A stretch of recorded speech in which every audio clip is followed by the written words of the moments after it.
Good afternoon, everyone. Good afternoon, class. How was your day? Okay, very good. Your day is fine. Now, let's have a prayer first. Let us all be silent in a moment.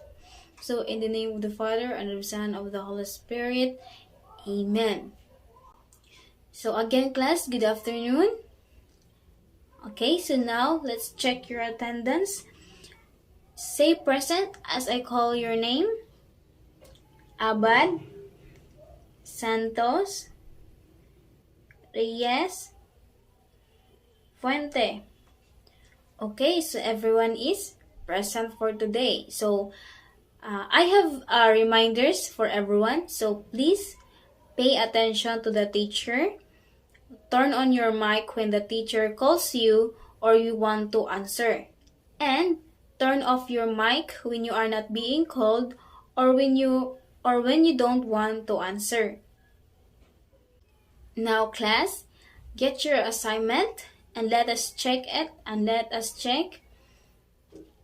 Okay, so ready?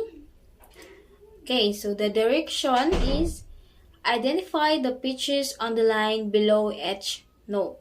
So, okay, on the first music piece, what is the answer? Anybody? Okay, Abad? Okay, very good. The answer is A, E, B, F, and D. Okay, what about the second? What is the answer? Fuente. Okay, the answer is E, B, F, G, and C. And the last one, what is the answer? Anyone? What about you, Santos? Okay, good. The answer is F, F, C, A, E. Okay, now count your scores and take a picture of it, then send it to our group chat. Is it done? Okay. So again, class, what was our lesson yesterday all about? Very good. All about pitch name. Okay, so it seems like everyone learned from our lesson yesterday. Now, I have here an activity called the singing bee. So, who knows about the singing bee? Yeah, so everyone knows about what singing bee game is. Okay, so the mechanics of this game. Fill the missing lyrics. Turn on your cam so I can see who sing along with the music play. And when the music stops, just raise your hand to answer. So understand the mechanics, class? Very good, well, class. So now, are you ready, class? Okay, very good. So now, let us start. Be aware of the lyrics.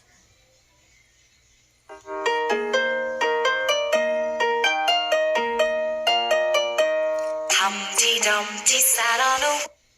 So, what is the first missing lyrics?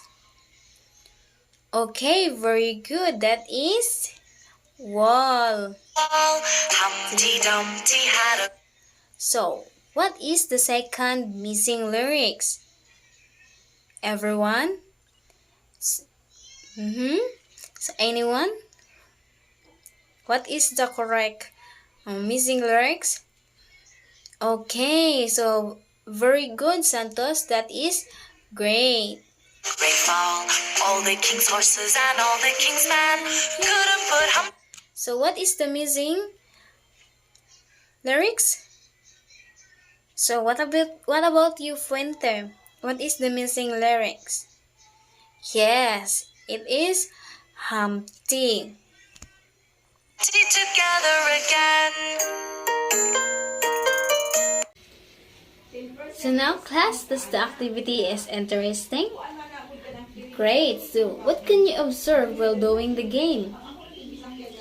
Yes, the song. So is the song being played familiar to you? Very good. So was it hard for you to guess the song? Yes or no? Okay, very good. So it is no. Why it is no?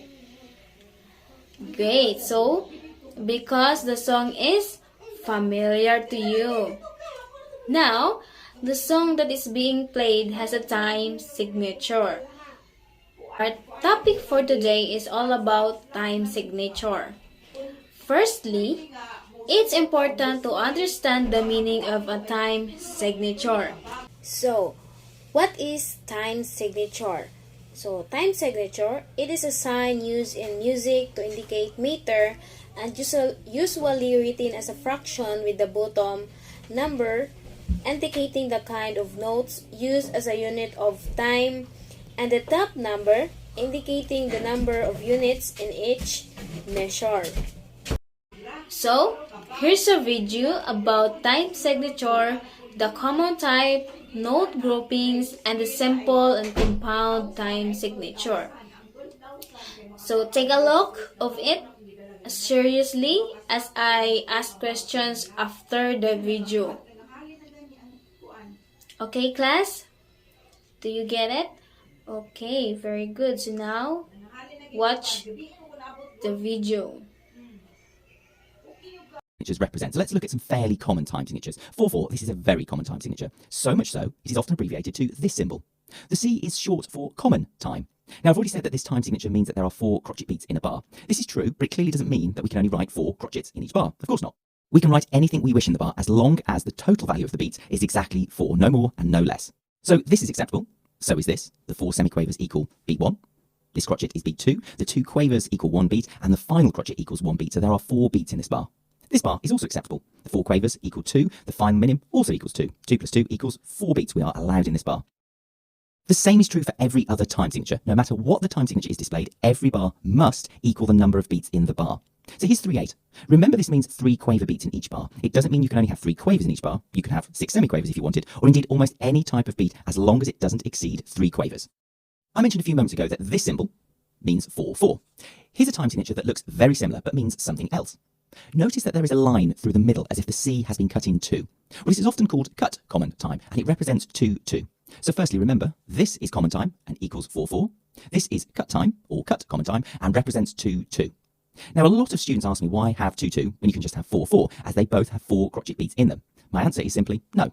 Although 4/4 has 4 crotchet beats, 2/2 does not. It has 2 minim beats.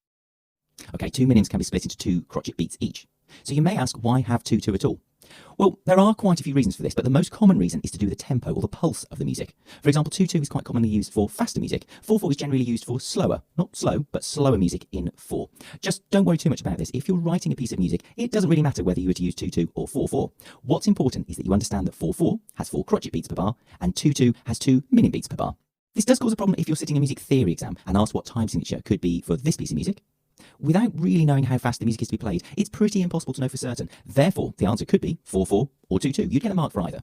The same dilemma appears in many other time signatures, such as 3/4 or 3/8. Perhaps you want to compose a piece of music in 3, but you're not sure whether to use 3/4 or 3/8. They both have 3 beats. 3/4 is in crotchet beats, whereas 3/8 is in quaver beats.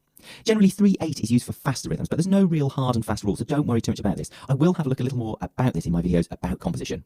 Now, before we tackle some exam-type questions, there's something very important I need to point out here. Here's a full bar of quavers in 2/4 and 3/8. Notice how in 2/4 the quavers are in groups of 2, whereas in 3/8 they are in a group of 3. I talk about the grouping of notes in my video about beaming, but as a rule of thumb for the moment, quavers in a time signature with an 8 at the bottom are grouped together in 3s. Do remember this rule. Okay, if you're going to be sitting a music theory exam, you often come across questions whereby you'll be given a melody or a rhythm, and you have to write down what the time signature is. Let's try a few examples. Now, the first thing to notice is that the quavers are grouped in 2s. This immediately means we can ignore any time signature with an 8 at the bottom. If there were a 2 at the bottom of our time signature, we'd be counting in minims, as the 2 represents minim beats. Now, if we add all the note values together, half plus 1 equals 2. 1 minim equals 2. Therefore, as there is 1 minim in this bar, the top number in our time signature would be 1, making the full time signature 1/2. This is a very rare time signature, and if I think about it, I don't think I've actually ever played a piece of music in 1/2. So let's try again. Let's try counting in crotchets. So a 4 at the bottom. The 2 quavers, each worth half, equal 1 crotchet. And there's another crotchet here, so there are 2 crotchets in this bar. As there are 2, we add a 2 to the top of our time signature. So 2/4, which is a much more common time signature, is the answer. How about this one? There's no quavers in this one, so we can't dismiss time signatures with an 8 at the bottom just yet. So let's look at the options. If there was an 8 at the bottom, meaning quaver beats, we have to count up all of the quavers in the bar. So in this minim, there are 4 quavers. remember that each quaver equals half. The second minim, therefore, has another 4 quavers. This crotchet is made up of 2 quavers, as is this one. And here's another minim, so another 4 quavers. If we count up all of the quavers, there is a total of 16. So our time signature could be 16/8. I'll pop this at the bottom of the screen as a possible answer for the moment. Okay, so how about if we count in crotchets? A 4 at the bottom of the time signature. 2 crotchets here, 2 here, 1, 1, and another 2. We count up all the crotchets. There are 8 of them. So the time signature could be 8/4. I'll pop this at the bottom of the screen as well. Finally, how about counting in minims? A 2 at the bottom of the time signature. 1 minim here, 1 minim here. These 2 crotchets equal 1 minim and 1 final minim. So 4 minims in total. This could be 4/2. So which of these options to choose? Well, the answer is 4/2. Now, there are lots of reasons for this, some of which are quite complex, and I'll discuss this further in part 3. But the main feel or pulse of the beat is clearly in 2 due to the abundance of minims. It's also easy to count to 4 rather than having to count to 8, as in 8/4 in every bar. Besides, why write 8/4 when, like fractions, it's easier to express as 4/2? As for 16/8, well, this is actually another very rare time signature. If you're studying music theory with the Associated Board, you'll never get asked a question about 16/8. It's what's called an irregular time signature. And I'll be looking at irregular time signatures in part 4 of this series of videos. In a nutshell, irregular time signatures are when the beat cannot be split equally into 2s or 3s. Remember I said that when the time signature has an 8 at the bottom, the quavers are grouped into 3s. Well, you can't group 16 quavers into equal groups of 3s. There'd have to be 2 groups of 2. This makes it an irregular time signature. Let's look at the difference between simple and compound time signatures first. All time signatures can be referred to as either simple or compound. Simple meaning that the pulse can be divided equally into 2 inner beats. I'll explain this in a moment. Whereas compound time is when the pulse is divided equally into 3 inner beats. So what do I mean by inner beats? Well, here's 4/4. We already know that this means that the beats are crotchets and that there are 4 of them in each bar. To determine whether 4/4 is a simple or compound time signature, we split the pulse, in this case a crotchet, into equal parts. Each crotchet can be split into 2 quavers. As the pulse can be divided equally into 2, then the time signature can be referred to as simple. In other words, 4/4 is a simple time signature. Here's 3/2. We know that this means that the beats are minims and that there are 3 of them in each bar. We split the pulse, a minim, into equal parts. It can be split into 2 crotchets. This time signature, along with 4/4, can also be referred to as simple. Now, you may have noticed that I've started to use the word pulse in place of beats. There's a reason for this. Identifying simple and compound time signatures is actually dependent on the pulse as opposed to the beat. Let's look at 6/8. Now, you'll know that this time signature means 6 quaver beats in the bar. However, have a look at this tune. It's the opening bars to the nursery rhyme Humpty Dumpty. Pause this video and have a go at singing or humming this tune, but tapping your feet to the pulse at the same time. Now, if you did have a go at that, you probably tapped your feet on each of these notes that I've highlighted. This is what we call the pulse, the feel of the music. And you can see that there are 2 pulses per bar. Even though the beat is 6 quavers, it would feel very odd if we tried to tap our feet to all 6 quavers in the bar. If you don't believe me, try singing or humming the tune again and tapping your feet to every quaver beat. So although there are 6 quaver beats in each bar, we've calculated that there are actually 2 pulses in each bar in 6/8. It's this pulse which we use to help us determine whether the time signature is simple or compound. The pulse is on the first beat of the bar and on this note, which is quaver beat 4. This means that the pulse occurs every 3 quavers. If we add 3 quavers, they equal a dotted crotchet, and we can use this as our pulse. We use the pulse to determine whether the time signature of 6/8 is simple or compound. We split the pulse into equal parts. It can't be 2 quavers, as these equal a crotchet, whereas 3 quavers equal a dotted crotchet. As the pulse can be split into a group of 3, the time signature, 6/8, is compound. Let's look at another time signature, 3/4. We know that there are 3 crotchet beats per bar. Happy Birthday is in 3/4. Sing it if you need to and tap your feet to the pulse. And if you know what an anacrusis is, there's one at the beginning. The tune actually starts on beat 3. You'll soon see and feel that there are 3 pulses per bar. Therefore, we can safely say that the pulse is the same as the beat, 3 crotchets. We take one of these crotchets and split it into equal parts. That gives us 2 quavers. As each pulse can be split into 2, this means that 3/4 is a simple time signature. I will look at more time signatures and whether they are simple or compound in part 3 of this series of videos. I'll also look at 3/8, which is a bit of an anomaly, in a moment. So we now know that time signatures can be referred to as simple or compound, but they can also be referred to as duple, triple, or quadruple. For example, we've already worked out that 4/4 is a simple time signature. We can actually call it a simple quadruple time signature. The quadruple merely referring to the number of pulses, as quad means 4. We'll look at some other examples in a minute, but just remember that duple means 2, so time signatures with 2 pulses, triple meaning 3, and as I mentioned a moment ago, quadruple means 4. So 3/4, which we calculated to be a simple time signature a moment ago, could be referred to as simple triple, as it has 3 beats per bar. Let's look at 2/4. it is a simple time signature, as each crotchet beat can be split into 2 quavers, and as it has 2 beats in a bar, it is therefore duple, or to give it its correct name, a simple duple time signature. 6/8. Well, we calculated it a moment ago to be a compound time signature. We also worked out that it had 2 pulses, so it is duple. 6/8 is a compound duple time signature. Now, I mentioned a moment ago that 3/8 is somewhat of an anomaly, or at least not as straightforward as other time signatures. Firstly, is it simple or compound? Well, you might understandably argue that if you listen to a piece of music in 3/8, it feels like there is 1 pulse or a single dotted crotchet in each bar. If you split this into equal inner beats, you'd get 3 quavers, making it compound. However, the problem is when you try to call it duple, triple, or quadruple. If 3/8 does have 1 pulse in the bar, we can't use any of these words to describe it. There is no such word for 1 pulse in a bar. Therefore, we have to revert back to the 3 quaver beats per bar rather than just a pulse of 1. As there are 3 beats, we can refer to it as triple. We also need to split each beat into equal parts. Each quaver can be split into 2 semiquavers. As the beat can be split into 2, it is therefore a simple time signature, or, when you give it its full name, a simple triple time signature. I appreciate that 3/8 is a bit of a tricky one, and it's sometimes just best to learn and remember that it is triple simple, rather than trying to calculate it in the middle of a music theory exam. Okay, class, here is my question. So, as you can see in the picture above, what time signature used in the first staff? So, what time signature? Yes, anyone would like to answer?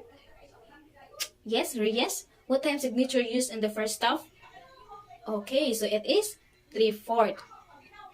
Why can you say that the time signature in the first staff is 3/4? Yes, very good, because of the note. Okay, so second, what time signature used in the second staff? Okay, go.